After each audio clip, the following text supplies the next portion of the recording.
ปีที่ผ่านมาเนี่ยคนเริ่มอยู่บ้านกันเยอะขึ้นเพราะว่าต้อง work from home กันเนาะทีนี้มันก็มีสไตล์การแต่งบ้านอยู่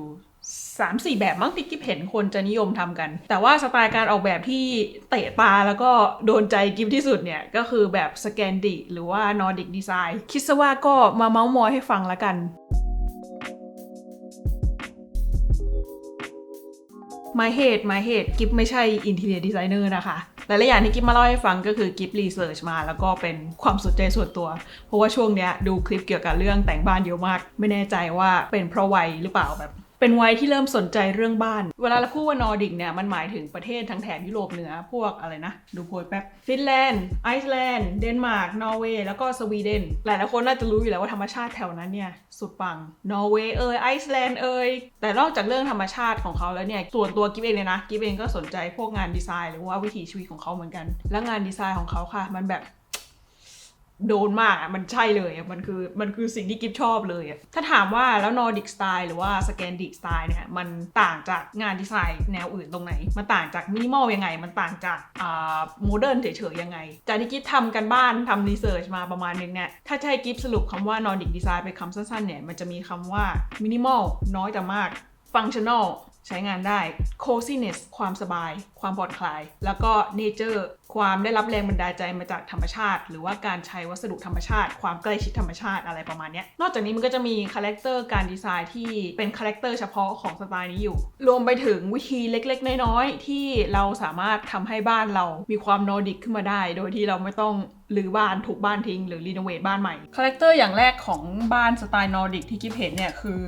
แสงธรรมชาติมันจะเยอะมากๆกิ๊บเข้าใจว่าน่าจะเป็นเพราะว่าเขาเป็นเมืองหนาวอะเนาะแล้วเขามีฤดูร้อนที่สั้นมากหน้าหนาวก็น่าจะมืดๆครึมๆหน่อยเขาก็เลยแบบต้องพยายามให้บ้านมันดูสว่างๆจะได้ไม่หดหู่จนเกินไปอีกอย่างคือเขามักจะใช้โทนสีที่แบบสว่างดูซอฟต์ๆสีเบจสีขาวสีน้ำตาลสีเทาเป็นสีที่ดูแล้วแบบสบายตาอะไรอย่างงี้แต่มันก็ไม่ได้ขาวจนแบบจืดเป็นโจ๊กอะไรอย่างงี้นะที่กิ๊บสังเกตคือเขามักจะมีแบบของแต่งบ้านสีเข้มเช่นสีดำหรือว่าสีน้ำตาลเข้มอะไรเงี้ยเอามาตัดเพื่อให้มันเกิดคอนทราสต์อีกคาแรคเตอร์นึงที่กิ๊บเห็นบ่อยๆในงาน Nordic Interior Design เนี่ยก็คือเขามักจะใช้พื้นไม้และเป็นพื้นไม้สีอ่อนๆด้วยเป็นคาแรคเตอร์ที่ทำให้ Nordic เนี่ยเขาแตกต่างจากประเทศอื่นๆในยุโรปเพราะว่าประเทศอื่นๆบางทีเขาจะชอบแบบปูพรมทั้งบ้านอะไรเงี้ยเพราะอะไรไม่แน่ใจเหมือนกันอาจจะอุ่นกว่ามั้งแต่คนนอร์ดิกก็ชอบใช้พื้นไม้กันแล้วก็ใช้วิธีแบบปูพรมเป็นโซนๆที่เขาเรียกว่า area rug ซึ่งเทคนิคการเลือกพรมนะคะก็คืออย่าให้พรมมันเล็กเกินไปให้มันใหญ่พอให้เฟอร์นิเจอร์เราอะสามารถวาง2ขาเข้าไปอยู่ในพรมได้ไม่งั้นพรมมันจะดูแบบลอยๆในอากาศอย่างนั้นจะไม่ค่อยสวยเท่าไหร่แล้วมันจะทำให้ห้องดูเล็กลงด้วยแต่กิฟก็เข้าใจว่าไม่ใช่ทุกคนจะสามารถรีโนเวทบ้านรีโนเวทห้องก่อสร้างอะไรใหม่ได้ก็เลยพอจะมีเทคนิคเล็กๆน้อยๆที่มาเล่าให้ฟังได้อยู่อันแรกก็คือเรื่อง texture กิฟเห็นคนนอร์ดิกเนี่ยเขาจะชอบแบบอะไรที่มันมี texture เช่นผ้าห่มที่มันมีพื้นผิวหน่อยปลอกหมอนหรือพวกอะไรอะพวกกระถางเซรามิกอะไรเงี้ยที่มันมีพื้นผิวสวยๆอะข้อต่อไปก็คือต้องมีต้นไม้ค่ะ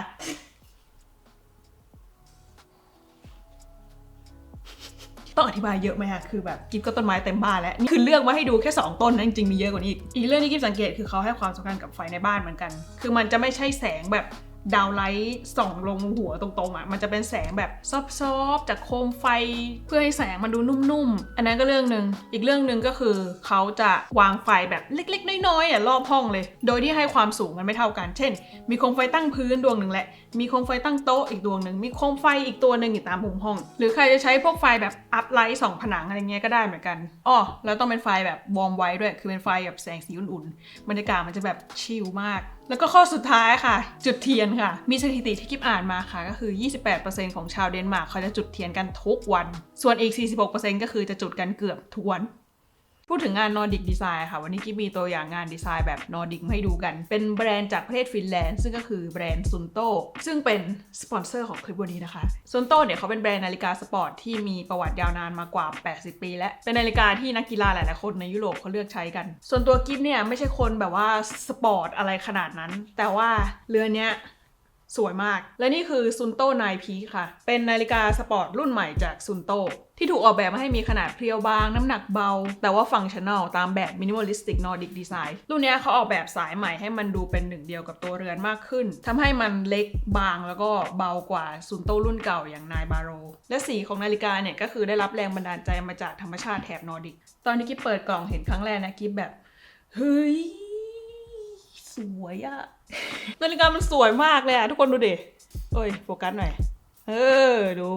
มันเป็นนาฬิกาสปอร์ตที่หน้าตาดูแบบไม่ได้บึกบึนอะไรมันใส่ไปไหนก็ได้ใส่ชีวิตประจำวันก็ได้ใส่ไปงานคิดว่าก็ยังไหวอยู่อันนี้เป็นนาฬิกา made in Finland นะคะเพราะงั้นนอกจากหน้าตาสวยแล้วเนี่ยเขายังใส่ใจเรื่องการผลิตทุกขั้นตอนด้วยทางซุนโต้ก็ใจดียกเรือนนี้ให้กิฟต์ด้วยก็ขอบคุณนะคะสวยมากจริงมีนาฬิกาสปอร์ตสวยๆเผื่อจะมีกำลังใจในการออกกำลังกายมากขึ้นเร็วๆนี้กิ๊บน่าจะมีการแต่งห้องใหม่คิดว่านะช่วงนี้ก็เลยดูคอนเทนต์พวกนี้เยอะทุกคนชอบสไตล์นอร์ดิกกันไหมหรือว่าชอบสไตล์อื่นกัน Mid Century Modern อะไรอย่างงี้ก็สวยนะหรืออะไรอะ Korean Minimal อะไรเงี้ยช่วงนี้เห็นคนก็แต่งกันเยอะขอบคุณซุนโต้สำหรับนาฬิกาแล้วก็การสนับสนุนคลิปนี้นะคะใครสนใจนาฬิกาสปอร์ตดีไซน์สวยๆใส่ไปไหนก็ได้ลองไปหาข้อมูลเพิ่มเติมกันดูได้วันนี้มีเรื่องมาแชร์เท่านี้ค่ะเดี๋ยวไว้เจอกันคลิปหน้าเซตวันนี้สวยไหมวันนี้แบบว่าตั้งใจจัดมากเอาน้องๆมาโชว์ตัวอันนี้คือน้องฟิโลเดนดรอนฮาร์ดลีฟหรือว่าพลูหัวใจเขียวเป็นหนึ่งในต้นไม้ที่ชอบมากแต่ชอบเป็นรองต้นเฟิร์นนะคะชอบต้นเฟิร์นมากกว่า